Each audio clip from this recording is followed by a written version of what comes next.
With World's group stage starting in just a few days, I've been watching the playoff games that got every team here in order to learn about the teams from regions I don't get to watch often. In Group A, we have G2 and Liquid.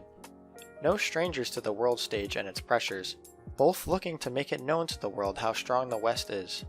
With these two teams, we have Sunning and Machi, both newcomers to Worlds and ready to fight to earn their spot in quarterfinals.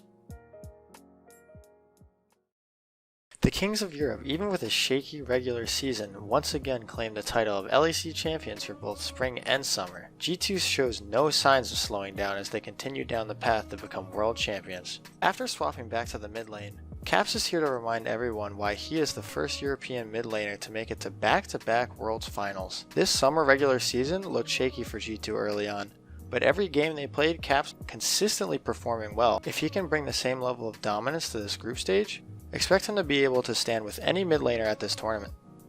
When watching G2's games, look for Jankos to be ganking early and often. Jankos will give up a lot of his early farm just so he can be around the map looking for counter ganks and trying to secure objectives early. G2 also likes to save picks for Wunder in the top lane, always looking for a counter pick or just to get him into a very good matchup. Throughout the summer, Wunder had a CS differential at 15 of 19. And he didn't play a single champion more than 3 times. And while Perks has only been playing 80 carries in the bot lane, don't be too surprised if they pull out any kind of AP champions from the bot. One of the scariest things about playing a team like G2 is that you know if you give them any kind of gold advantage that they're going to take that advantage and constantly grow that lead. G2's macro decisions across the map are always on point and they are never scared to trade objectives across the map to get more gold onto their carries.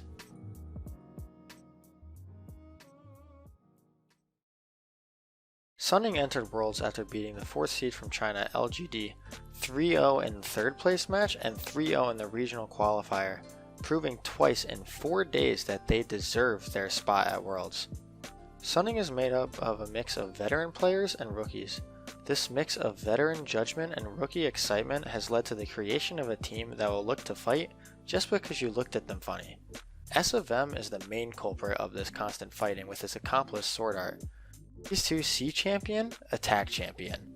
They will roam together looking for picks, and in team fights they will be the primary engage for Sunning, or while one of them may be peeling the backline, the other will be lying in wait for the perfect counter engage. With these aggressive leaders on the team, the rookies Bin and Han Feng have the confidence needed to play aggressively. Even with giving up first blood in more than 25% of their games, Bin averages a CS differential at 15 of 7.6 CS, and Huanfeng is one of those ADC players that we will be seeing flash forward in these team fights. And while Angel may not be the very top of the LPL in the mid lane, he has shown that he can hold his own against the likes of Knight and Yagao. Through the playoffs and regional qualifier, Sunning stepped up to the pressure, only falling to Top Esports, a favorite to win this tournament.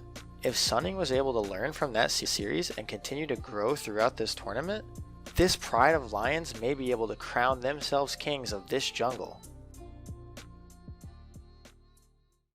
Machi comes into this group stage as the first seed from the PCS after a very clean 3-0 versus PSG.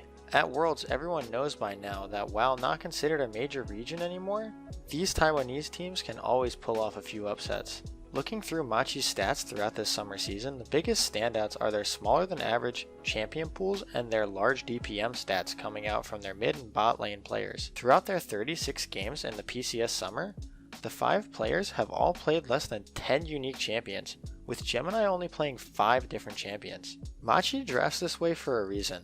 While Mission can hold his own against any mid in the PCS, the first 10 minutes of the game is not where they shine. Machi will not be the team that exits lanes with massive CS advantages against the teams that are here at Worlds.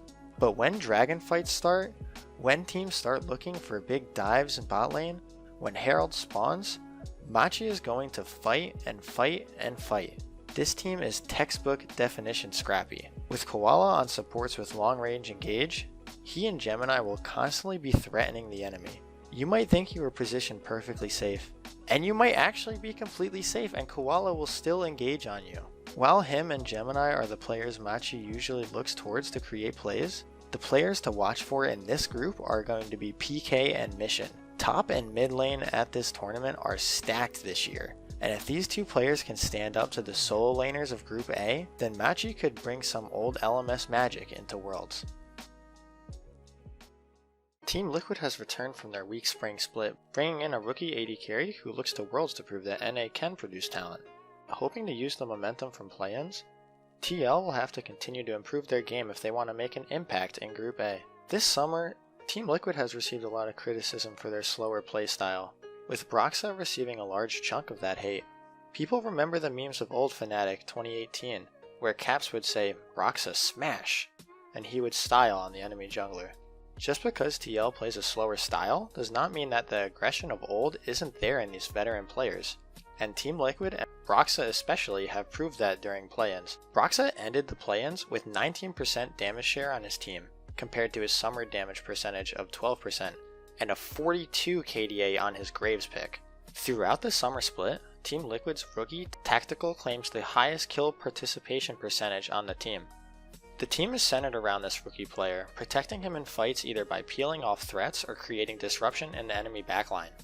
A large part of his protection comes from the LCS Summer Split MVP, Core JJ. Mostly pulling out picks with a strong potential for peeling like the Thresh and Braum, Core JJ can easily turn a dime and find 3 or 4 man knockups with his Rakan.